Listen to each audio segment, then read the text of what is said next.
नमस्ते विद्यार्थी भाइ बहिनीहरू, म तपाईहरुकै कक्षा 12 को ऐच्छिक नेपाली अन्तर्गत पर्ने कविता खण्डमा रहेको हरिनन्द र माटो भन्ने कविता लिएर उपस्थित भएको छु। कवि भूपाल राईद्वारा लिखित हरिनन्द र माटो कविता म यस भिडियो मार्फत प्रस्तुत गर्नेछु र यसमा कवि भूपाल राईको कवितात्मक प्रवृत्ति, कविताको वाचन र कविताको तत्त्वगत आधारमा विश्लेषण गर्नेछु। भिडियोलाई पूर्ण रूपमा हेरिदिनु होला। सर्वप्रथम भूपाल राईको कवितात्मक प्रवृत्ति। भूपाल राई समसामयिक धाराका चर्चित कवि हुन्। समसामयिक विषयवस्तुलाई टपक्क टिपेर कविताको रचना गर्ने राईका कवितामा समाज सुधारको सन्देश पाइन्छ।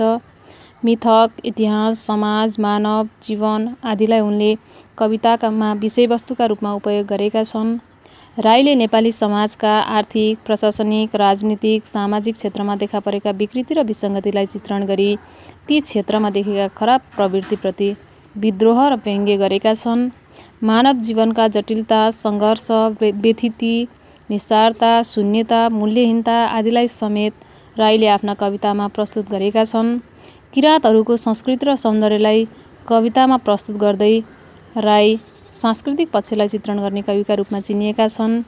नेपाली राजनीतिका क्षेत्रमा देखिएका व्यथिति, विसङ्गतिप्रति असन्तुष्टि व्यक्त गर्दै कविताको रचना गर्ने राई समसामयिक युगका सशक्त कवि प्रतिभा हुन्।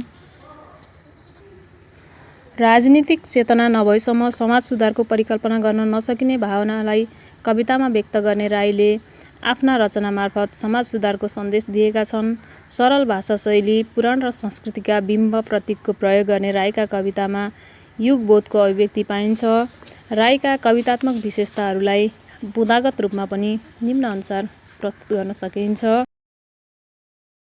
समसामयिक युगका कविता प्रतिभा, विविध विषयवस्तुको उपयोग, विकृति र विसङ्गतिको चित्रण, मानवीय जीवनका जटिलताको प्रस्तुति, किराँत संस्कृति र सौन्दर्यको अभिव्यक्ति, समाज सुधारको चाहना, मिथक र संस्कृतिका बिम्ब प्रतीकको प्रयोग, सरल सहज भाषा शैलीको उपयोग। विद्यार्थी भाइ बहिनीहरू, यो त भयो कवि भूपाल राईका कवितात्मक प्रवृत्तिहरू। अब यस हरिनन्द र माटो कविताको वाचनतर्फ लागिरहेको छु। कविता गद्य शैलीमा लेखिएको छ र यसलाई सोही अनुसार वाचन गर्न सकिन्छ। कविताको वाचन।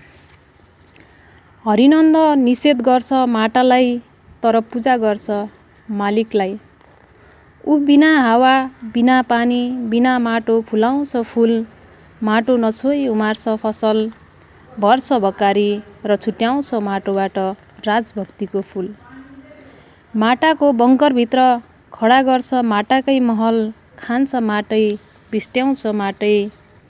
तै पनि माटाकै विरुद्धमा तय गर्छ धमिराको भूमिगत यात्रा। हरेक विकल्प छ माटाको उसँग, त्यसैले द्रोह गर्छ माटासँग। त्यसैले भेटी चढाउँछ आफैले शरण लिएको एकमुठी माटो नुवाकोटको दरबारमा। ऊ एक द्रोह उर्फ एक दारा। पुरा नाम हरिनन्द पोखरेल, ठेगाना खार्पा माझ किराँत खोटाङ। द्रोह वर्ष सन् 1773। दुर्भाग्य म माटो डोक्छु त्यसैले मालिक छु। ऊ माटो टेक्छ त्यसैले मालिक छ। ऊ माटो टेक्छ त्यसैले मालिक छ। विद्यार्थी भाइ बहिनीहरू, यो कविताको वाचन भयो। यसै गरी अब म यस कविताको तत्त्वगत आधारमा विश्लेषण गर्नेछु। सर्वप्रथम कविताको परिचय। हरिनन्द र माटो शीर्षक कवितामा नेपालको ऐतिहासिक विषयको उपयोग गरिएको छ। नेपाल एकीकरणसँग सम्बन्धित विषयलाई कविताका रूपमा प्रस्तुत गरिएको छ। यस रचनामा मानिसमा विकास भएको स्वार्थी प्रवृत्तिलाई स्पष्ट पारिएको छ। ऐतिहासिक पात्र हरिनन्द पोखरेलसँग सम्बन्धित विषयलाई कवितामा प्रस्तुत गरिएको छ। कविताको सार। नेपाल एकीकरणको अभियानमा समर्पित भएका पृथ्वीनारायण शाहले 1830 सालमा किराँत राज्यमाथि आक्रमण गर्दाको सन्दर्भलाई विषयको आधार बनाइएकाले यस कवितामा ऐतिहासिक विषयको उपयोग गरिएको छ। हरिनन्द जस्ता व्यक्तिहरू माटो र धरतीको आवश्यकतालाई बिर्सिएर मालिकको पूजा गर्दै जीवन चलाउँछन्। माटोको महत्त्वलाई मालिकको भक्तिमा समर्पण गरी जीवन चलाउने हरिनन्दले कुनै परिश्रम बिना नै उत्पादन पाउने आशामा मालिकको सेवा गरिरहन्छ। माटो बिना नै अन्न उत्पादन गरेर भकारी भर्ने चाहना राखेको हरिनन्दले माटालाई परित्याग गरी राजभक्तिमा समर्पित हुनुमा जीवनको सत्य भेट्टाउँछ। माटालाई युद्धको हतियार बनाएर भित्रै माटाकै कमजोर महल निर्माण गर्दछ। माटालाई नै युद्धको हतियारका रूपमा प्रयोग गर्ने काम हरिनन्दले गर्दछ। जुन माटाको आधारमा आफ्नो जीवन चलाउँछ त्यही माटाका विरुद्धमा काम गरी भित्रभित्रै राज्य शक्तिलाई कमजोर बनाउने, जसलाई आधार बनाएको हुन्छ त्यसैलाई ध्वस्त पार्ने खेलमा हरिनन्द लाग्दछ। माटालाई प्रयोग गर्ने अनेक विकल्प सोचेको हरिनन्दले आफ्नै माटासँग द्रोह गर्दै अर्काको स्वार्थका लागि माटो समर्पण गरी राज्य सत्ताको अस्तित्व समाप्त पार्न लाग्दछ। जातीय अस्तित्वसँग खेलबाड गर्दै नुवाकोट दरबारमा माटो पुर्याउन पनि हरिनन्द पछि पर्दैन। सुरक्षित किराँत राज्यको अस्तित्व समाप्त पार्नको लागि नुवाकोटको राजा पृथ्वीनारायण शाहलाई माटो रूपी बाटो हस्तान्तरण गर्न पनि ऊ पछि पर्दैन। हरिनन्द पोखरेल आफ्नै भूमिका विरुद्ध विद्रोह गर्ने व्यक्ति हो। उसले आफ्नो माटाको अस्तित्व अर्कालाई हस्तान्तरण गरेको छ। माझ किराँतमा स्थायी बसोबास गर्ने हरिनन्द पोखरेलले सन् 1773 मा किराँत राज्यका विरुद्धमा द्रोह गरी नुवाकोटलाई माटो हस्तान्तरण गरेको प्रसङ्ग नै कविताको विषय बनेको छ। जसले माटाको मूल्य बुझेको छ, जसले माटाको सम्मान गर्छ, ऊ सधैँ तिरस्कृत जीवन बिताउन बाध्य छ। तर जसले आफ्नो स्वार्थपूर्तिका लागि माटाको प्रयोग गर्छ ऊ त्यसैको मालिक बनिरहेको छ भन्ने विषय कवितामा प्रस्तुत भएको छ। स्वार्थी व्यक्ति शक्तिशाली बन्ने र निस्वार्थी व्यक्तिहरू सधैँ सीमान्तकृत बन्नुपर्ने अवस्थालाई कवितामा प्रकट गरिएको छ। कविताको भाव अथवा उद्देश्य। हरिनन्द र माटो शीर्षक कवितामा नेपालको ऐतिहासिक विषयको उपयोग गरिएको छ। सन् 1773 मा पृथ्वीनारायण शाहले किराँत राज्यमाथि आक्रमण गर्ने क्रममा माझ किराँतका हरिनन्द पोखरेलले नुवाकोट दरबारमा माटो बुझाएर किराँत प्रवेश गर्ने बाटो प्रदान गरेकाले नुवाकोट राज्यसँग किराँत परास्त हुनु परेको ऐतिहासिक तथ्यमा आधारित भई यस कविताको रचना गरिएको छ। तत्कालीन समयमा हरिनन्द पोखरेल र स्वरूपसिंह कार्कीकै भूमिकाकै कारण किराँत राज्यले आफ्नो अस्तित्व गुमाउनु परेको र आफूहरू नुवाकोट राज्यमा गाभिन पुगेको ऐतिहासिक तथ्य कवितामा आएको छ। आफू बसेको माटाको भन्दा मालिकको स्वार्थमा रमाउने व्यक्तिहरू नै समाजमा प्रत्येक क्षेत्रमा अगाडि छन्।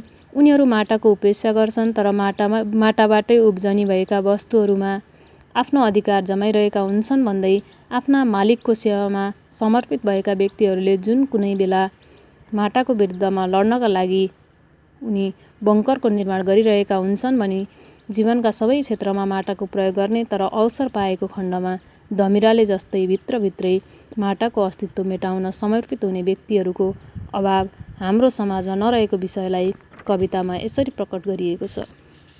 माटाको बङ्करभित्र खडा गर्छ माटाकै महल, खान्छ माटै, बिस्ट्याउँछ माटै, तैपनि माटाकै विरुद्धमा तय गर्छ धमिराको भूमिगत यात्रा। माटालाई आफ्ना अनुकूल उपयोग गरी स्वार्थसँग मितेरी गाँच्न खोज्ने व्यक्तिहरूको पनि समाजमा अभाव नभएको विषय उल्लेख गर्दै आफ्ना विरोधीलाई माटो समर्पण गरेर निश्चिन्त बन्ने र धरतीको अस्तित्व तथा जातीय अस्तित्वलाई समेत समाप्त पार्ने क्रियाकलापमा हरिनन्द जस्ता व्यक्ति लागेका छन् भन्ने प्रसङ्गलाई कवितामा प्रस्तुत गरिएको छ। आफ्नै धरतीको चिरहरणका लागि अर्कालाई मार्ग प्रशस्त गर्ने व्यक्तिहरू समाजमा सबैतिर रहेका छन् भन्ने कुरा उल्लेख गर्दै माटाको सम्मान गर्ने व्यक्ति सधैँ तल परिरहेको र तिरस्कृत बन्नु परेको अनि माटालाई आफ्नो स्वार्थका लागि उपयोग गर्ने व्यक्ति नै समाजका सबै क्षेत्रमा शक्तिशाली रहेको प्रसङ्ग कवितामा पाइन्छ। आफू बसेको माटाको भन्दा मालिकको स्वार्थमा रमाउने व्यक्तिहरू नै समाजका प्रत्येक क्षेत्रमा अगाडि छन्। उनीहरू माटाको उपेक्षा गर्छन् तर माटाबाटै उब्जनी भएका वस्तुहरूमा आफ्नो अधिकार जमाइरहन्छन् भन्दै आफ्ना मालिकको सेवामा समर्पित भएका व्यक्तिहरू जुनसुकै बेला माटालाई धक्का दिन सक्ने तथ्य कवितामा प्रस्तुत भएको छ। आफ्नै माटाका विरुद्धमा लड्नका लागि उनी बङ्करको निर्माण गरिरहेका हुन्छन् भन्दै जीवनमा सबै क्षेत्रमा माटाको प्रयोग गर्ने तर अवसर पाएको खण्डमा धमिराले जस्तै भित्रभित्र माटाको अस्तित्व मेटाउन समर्पित हुने व्यक्तिहरूको अभाव हाम्रो समाजमा नरहेको विषय कवितामा आएको छ। माटालाई आफ्ना अनुकूल उपयोग गरी स्वार्थसँग मितेरी गाँच्न खोज्ने व्यक्तिहरू पनि समाजमा अभाव नभएको विषय उल्लेख गर्दै आफ्नो विरोधीलाई माटो समर्पण गरेर निश्चिन्त बन्ने र धरतीको अस्तित्व तथा जातीय अस्तित्वलाई समेत समाप्त पार्ने क्रियाकलापमा हरिनन्द जस्ता व्यक्ति लागेका छन् भन्ने प्रसङ्गलाई प्रकट गरिएको छ। आफ्नै धरतीको चिरहरणका लागि अर्कालाई मार्ग प्रशस्त गर्ने व्यक्तिहरू समाजमा सबैतिर रहेका छन् भन्ने कुरा उल्लेख गर्दै माटाको सम्मान गर्ने व्यक्ति सधैँ तल परिरहेको अनि माटालाई आफ्नो स्वार्थका लागि उपयोग गर्ने व्यक्ति नै समाजका सबै क्षेत्रमा शक्तिशाली रहेको प्रसङ्ग कवितामा पाइन्छ। आफ्नो अस्तित्वसँग जोडिएको माटाको सम्मान गर्ने व्यक्ति तिरस्कृत बन्नु परेको तथा स्वार्थसँग माटो साट्ने व्यक्ति समाजका सबै क्षेत्रमा सक्रिय रहेको तथ्य प्रस्तुत गर्नु कविताको मूल उद्देश्य रहेको छ। कवितामा माटाले भूमिलाई सङ्केत गरेको छ। माटाले धरती वा जन्मभूमिलाई बुझाएको छ। स्वार्थयुक्त जीवन बाँचेका व्यक्ति शक्तिशाली बन्ने र स्वार्थहीन निस्वार्थ भावना बोक्ने व्यक्तिहरू सधैँ सीमान्तकृत भन्नुपर्ने अवस्थालाई कवितामा प्रकट गरिएको छ। रस र अलङ्कार। हरिनन्द र माटो कवितामा ऐतिहासिक विषयलाई प्रस्तुत गरिएको छ। यस कवितामा हरिनन्द जस्ता ऐतिहासिक पात्रले धरतीका विरुद्धमा गरेको क्रियाकलाप नै विषय बनेको छ। नुवाकोट दरबारमा माटो बुझाउन जाने हरिनन्द जस्ता व्यक्तिको क्रियाकलापमा स्वामीभक्त प्रवृत्ति देखिएकाले भक्तिभावको अभिव्यक्ति पाइन्छ भने हरिनन्द जस्ता व्यक्तिको माटाप्रतिको अनुदार दृष्टिकोणमा नैराश्य भाव प्रकट भएको देखिन्छ। त्यस्तै माटालाई आफ्ना स्वार्थ अनुकूल प्रयोग गर्ने व्यक्तिले मालिक बन्ने अवसर पाएको तर सधैँ कर्ममा विश्वस्त भई माटामै जीवन अर्पण गर्ने व्यक्तिले सुखानुभूति प्राप्त गर्न नसकेको प्रसङ्ग चित्रण गरिएकाले कवितामा शोक भाव पाइन्छ। कसैको स्वार्थी प्रवृत्तिका कारण जातीय अस्तित्व नै सङ्कटग्रस्त बन्न पुगेको चित्रण गरिएकाले कवितामा शोक भावको प्रस्तुति पनि पाइन्छ। भक्ति, घृणा, शोक जस्ता भावहरूमध्ये शोक भाव नै कविताको केन्द्रमा रहेको छ। विश्लेष्य कवितामा कुनै पनि भाव रसका रूपमा अभिव्यक्त नभएकाले भावकै तहमा मात्र कविता सीमित बन्न पुगेको छ। हरिनन्द र माटो शीर्षक कवितामा शब्द अलङ्कार र अर्थ अलङ्कारको समुचित प्रयोग गरिएको छ। कवितामा अन्त्यानुप्रास र अन्तर अनुप्रासको उचित निर्वाह पाइन्छ। माटालाई, मालिकलाई, फूल, फसल, उसँग, माटोसँग जस्ता शब्दहरूको प्रयोगका कारण कवितामा अन्त्यानुप्रास पाइन्छ। त्यस्तै कवितामा विनोक्ति, शोभावोक्ति जस्ता अर्थ अलङ्कारको प्रयोग पनि पाइन्छ। लय विधान। हरिनन्द र माटो शीर्षक कवितामा मुक्त लय ढाँचाको प्रयोग गरिएको छ। मुक्त लयमा पनि साङ्गीतिकता सिर्जना गर्न कवि सफल भएका छन्। कवितामा सबैभन्दा छोटो हरिनन्द, दुर्भाग्य जस्ता पङ्क्ति योजना आएका छन्। त्यस्तै र छुट्याउँछ, माटाबाट राजभक्तिको फूल पङ्क्ति सबैभन्दा लामो रहेको छ। अति छोटा अथवा एक शब्दात्मक पङ्क्ति योजनादेखि पूर्ण वाक्यात्मक संरचनाका पङ्क्तिको प्रयोग कवितामा गरिएको छ। कवितामा लय सिर्जनाका लागि अन्त्यानुप्रास तथा अन्तरानुप्रासको समुचित निर्वाह गरिएको छ। मुक्त लयभित्र पनि गेयात्मकता सिर्जना गर्न कवि सफल रहेका छन्। भाषा शैली। हरिनन्द र माटो कवितामा सरल भाषा शैलीको प्रयोग गरिएको छ। यस कवितामा सूत्रात्मक भाषा शैली पाइन्छ। तत्सम, तद्भव तथा आगन्तुक शब्दहरूको सन्तुलित प्रयोग तथा सरल वाक्यका कारण कविताको भाषा शैली सरल बनेको छ। कवितामा माटो शब्दलाई कृतिव्यापी प्रतीकका रूपमा उपयोग गरिएको छ। माटो शब्दले धरती, देश भन्ने अर्थ बुझाएको छ। प्राचीन समयमा नेपाल 2200 तथा 2400 राज्यमा विभाजित हुँदाको अवस्थाको चित्रण गरिएकाले माटो शब्द सामान्य बाटादेखि राज्यसम्मको अर्थ बुझाउनका लागि उपयोग भएको छ। माझ किराँतदेखि किराँत राज्यसम्म पुग्नका लागि दिइएको बाटालाई माटो शब्दले चिनाएको छ। कवितामा हावा, पानी, फूल, भकारी, फसल, बङ्कर, महल, धमिरा, मुठी, माली, मालिक जस्ता बिम्बहरूको प्रयोगले कवितालाई आकर्षक बनाएका छन्। यस्ता बिम्बहरूले कविताको भावोत्कर्षका लागि समेत सहयोग पुर्याएका छन्। कवितामा कविले हरिनन्द पोखरेल वा ऊ पात्रको चित्रण गरेका छन्। कवितामा चित्रित ऊ पात्र कतै पनि वक्ताका रूपमा उपस्थित भएको छैन। कवितामा वाचक बनेर लेखक स्वयं उपस्थित भई ऊ पात्रले गरेका क्रियाकलापका बारेमा सूचना दिएको हुनाले कवि प्रडोक्ति उक्ति ढाँचाको प्रयोग पाइन्छ। त्यस्तै माझ किराँतको एक पात्र हरिनन्द र उसले आफ्नो भूमि किराँतसँग गरेको बेइमानीको विषय आएकाले यहाँ हरिनन्द र माटो कविताको शीर्षक पनि सार्थक रहेको छ। हरिनन्दले माटाप्रति गरेको बेइमानी नै कविताको विषय भएकाले यसको शीर्षक हरिनन्द र माटो उपयुक्त रहेको छ।